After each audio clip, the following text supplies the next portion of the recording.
আসসালামু আলাইকুম রহমতুল্লাহি আবরাকাতু। সূরা আল আনফালের ৩১ নম্বর আয়াত থেকে ৪০ নম্বর আয়াতের বাংলা অনুবাদ।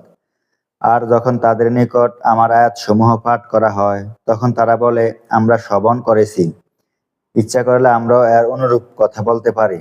এটা তো পূর্ববর্তী লোকদের ইতিকথা ছাড়া কিছুই নয়। আর স্মরণ করুন, যখন তারা বলেছিল, হে আল্লাহ, এটা যদি তোমার পক্ষ হতে সত্য দিন হয়ে থাকে, তাহলে আকাশ থেকে আমাদের উপর পাথর বৃষ্টি বর্ষণ করুন, কিংবা আমাদের উপর বেদনাদায়ক আযাব অবতীর্ণ করুন। আর আল্লাহ কখনোই তাদের উপর আযাব নাজিল করবেন না, যতক্ষণ আপনি তাদের মাঝে অবস্থান করবেন। এবং আল্লাহ এমনও নন যে তারা ক্ষমা প্রার্থনা করবে অথচ তিনি তাদের শাস্তিদাতা হবেন। আর তাদের এমন কি বিষয় আছে যে আল্লাহ তাদেরকে শাস্তি প্রদান করবেন না? আর তারা মসজিদে হারামে যেতে বাধা প্রদান করে, অথচ তারা এর অধিকারী নয়। এর অধিকার তো তাদেরই রয়েছে, যারা মুত্তাকি, কিন্তু তাদের অধিকাংশই এই ব্যাপারে অবহিত নয়। আর কাবা গৃহের নিকট তাদের সালাত বলতে শীষ দেওয়া আর করতালি ছাড়া অন্য কিছুই ছিল না। অতএব এবার নিজেদের কুফুরির কারণে তোমরা শাস্তি আস্বাদন করো।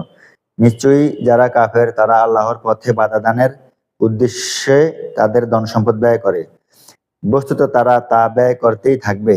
তারপর তাই তাদের জন্য অনুতাপের কারণ হবে। এরপর তারা পরাজিত হবে।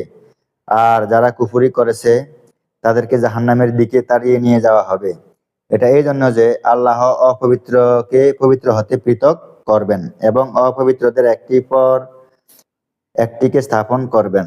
অতঃপর সকলকে সমবেত স্তূপে পরিণত করবেন এবং জাহান্নামে নিক্ষেপ করবেন। আর তারাই ক্ষতিগ্রস্তদের অন্তর্ভুক্ত। যারা কুফরি করেছে তাদেরকে আপনি বলে দিন, যদি তারা বিরত হয় তবে অতীতে যা ঘটেছে তা তাদেরকে ক্ষমা করা হবে। আর যদি তারা পুনরাবৃত্তি করে তবে পূর্ববর্তীদের দৃষ্টান্ত তো অতিবাহিত হয়েছে।